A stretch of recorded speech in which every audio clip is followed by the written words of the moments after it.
Director Ray, I want to thank you today for your honest admission that the risk is increased secondary to this war. And you also said in questioning by me, or from me, that this known got away group is a big, huge question mark, that there are no guarantees, and so thus there's an increased risk from that. The question is, how did we get to those known and unknown gotaways so large, well over 300%? I mean, you can add up the last two presidencies in this just 3 years. It exceeds the last 12 years. I as I said earlier, I think policies were working. They were removed. People tested the system. They realized you could get in and just be released.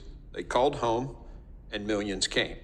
This migration crisis is a self-inflicted crisis, one we created by the change of our policies, and it's put Americans at increased risk, as you've acknowledged. And I think I used in my opening statement the analogy of the college bar that stops carding.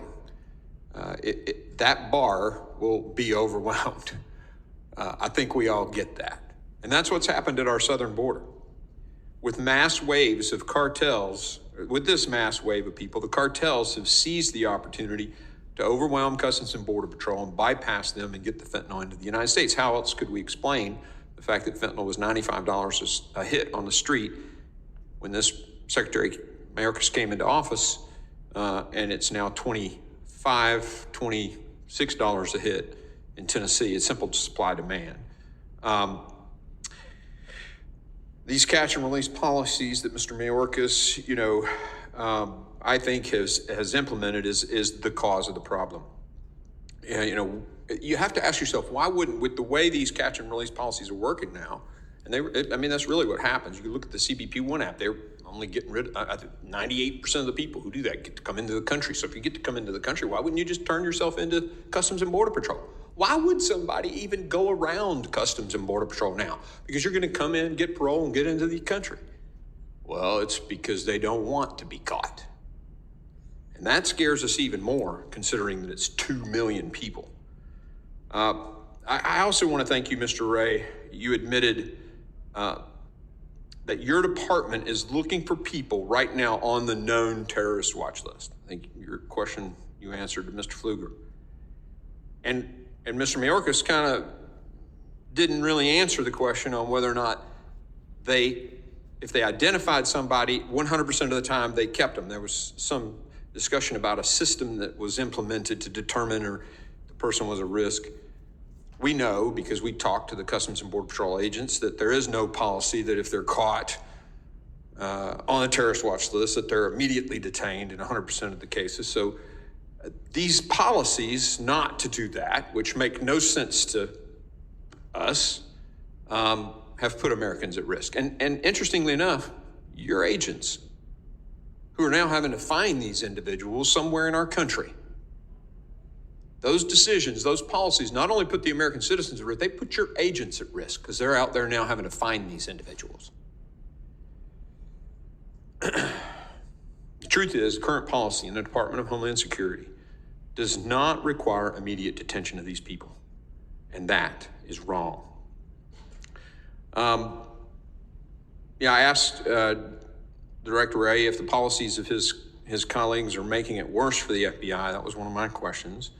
And you kind of, I get it, professionalism, you walked around that question. But I think it's clear to every American that these policies at our southern border that are willful decisions, those changed policies, have increased the risk of not only the Americans in this country, but also the law enforcement all over this country, to include the FBI. Now, I want to take issue with several of the comments that my colleagues on the minority side have said, some of their accusations today. The ranking member said that Republicans were AWOL. Now, I'm a military guy. That term means something to me. AWOL is an acronym that stands for absent without leave, meaning you don't show up for your place of duty. In my recollection, in all of our committee hearings, the only time someone didn't show up to a hearing was when the Democrats refused to show up at a border hearing. When we had a hearing on the border, All the Republicans were there. Not a single Democrat showed up. So as far as I'm concerned, there's never been a time when Republicans have been AWOL. But there certainly was a time when the Democrats were AWOL. The ranking member also said that a lot of the discussion we've had is a difference in policies and things like that. I have to tell you, I agree on some of that. But it's pretty clear that Americans are at risk by decisions that have been made, and there's nothing wrong with us investigating that and pointing it out to the American people and trying to find the cause, and if those decisions have put Americans at risk, holding people accountable. Today, the ranking member, very interestingly, didn't mention Hamas in his opening statement, didn't mention Hezbollah, he didn't mention the cartels, he didn't mention the CCP. The only thing he seemed to want to talk about was the MAGA Republicans and President Trump. I find that interesting, and I'd like to point that out for the record, that in our world threats hearing, the ranking member didn't talk about any of that. The ranking member suggested that we have a member in our party that wants to defund the FBI. We're not defunding the FBI. But I'll tell you, some of their members want to defund ICE. Have said it many times on the record, more than just one. We had one member of our side that said to defund many of them have wanted to defund ICE. And they've talked about defunding law enforcement all across this country for years. So I was a little offended by the fact that he brought that up, but I wanted to set the record straight on that one.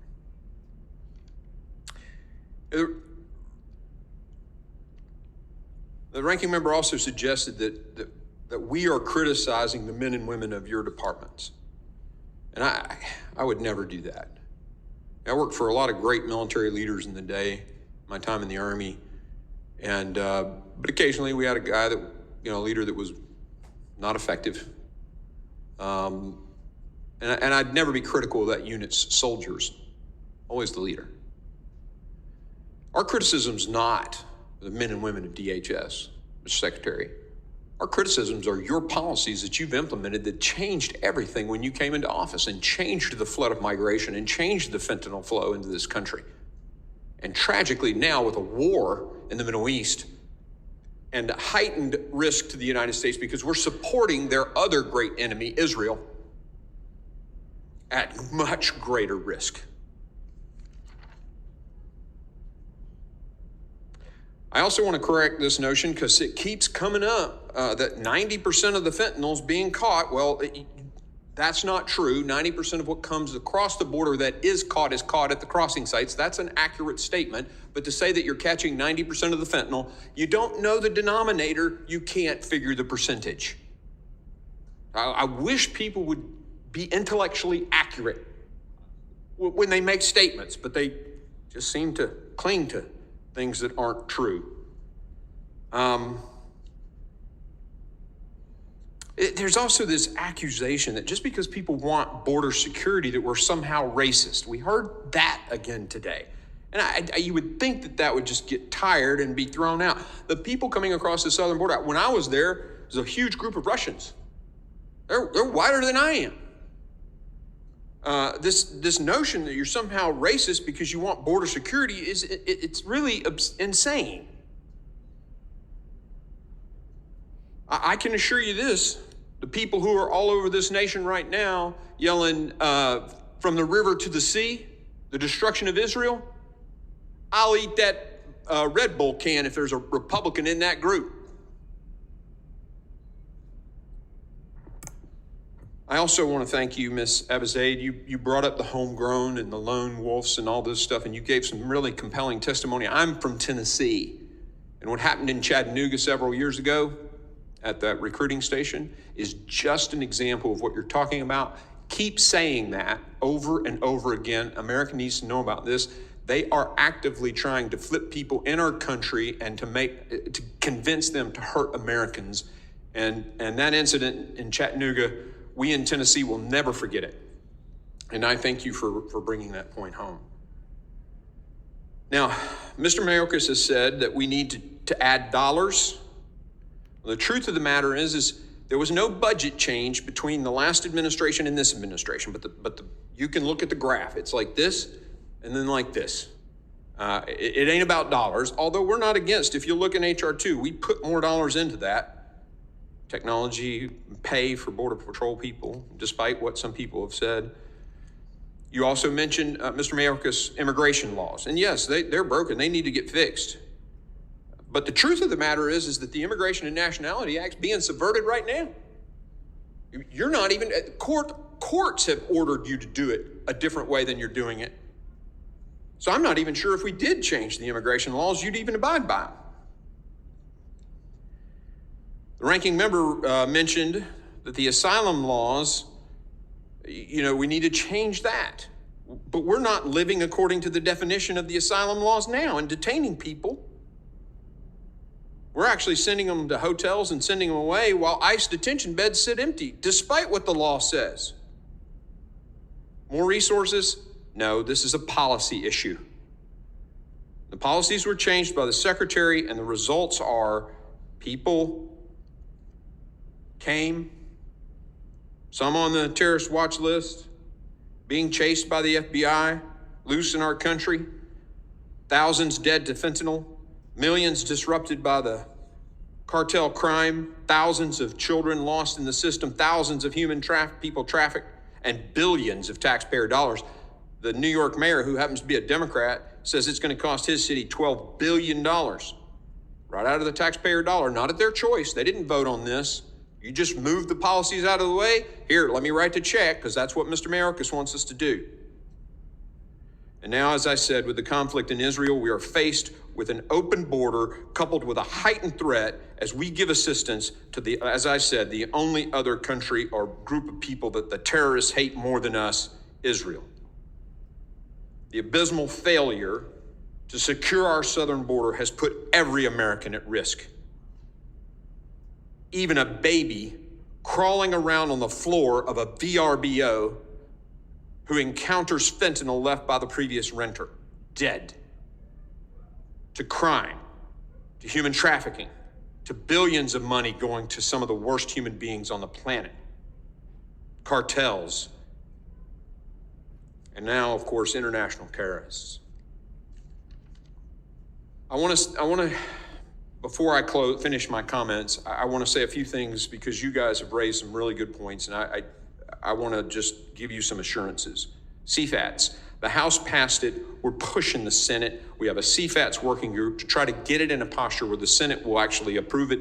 But that side of the building is controlled by another party. We passed it over here. We're waiting on them. No, we're actually trying to get it in a posture that they'll actually support. UAS, we're working very diligently to get that done. You're right, Director. FISA, there's a special committee that is working on this. I promise you that will get done. The CWMD, of course, was on the CR that just passed. So it's done. It's over on the Senate side waiting. Those are very valiant, I agree with you. Those things need to be taken care of. We're working on it. Mr. Ray, thank you for being here. Thank you for your testimony. Ms. Abbott, thank you. Mr. Mayorkas, thank you. I know you rearranged your schedule to stay a little later, and I get that, and I deeply appreciate it. And it's clear that you believe you're doing a great job, and I'm not hiding it. We're looking into all this because we on our side think that you're not.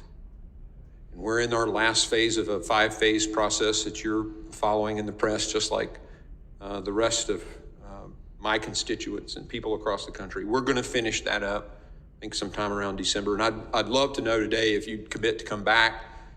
We'll finish that thing out. I think maybe in December. I mean, does that sound reasonable to you? Will you be able to come back for that? I will honor the request of this committee. Thank you. Again, I want to reiterate my point about the people of your departments. It's hard work protecting this country, protecting the citizens of this country. And I know the men and women who do that professionally as a career deserve the utmost of our respect. And every one of them has it from us. Our frustrations are not with them. It's not. It's with leadership that we think has made bad decisions.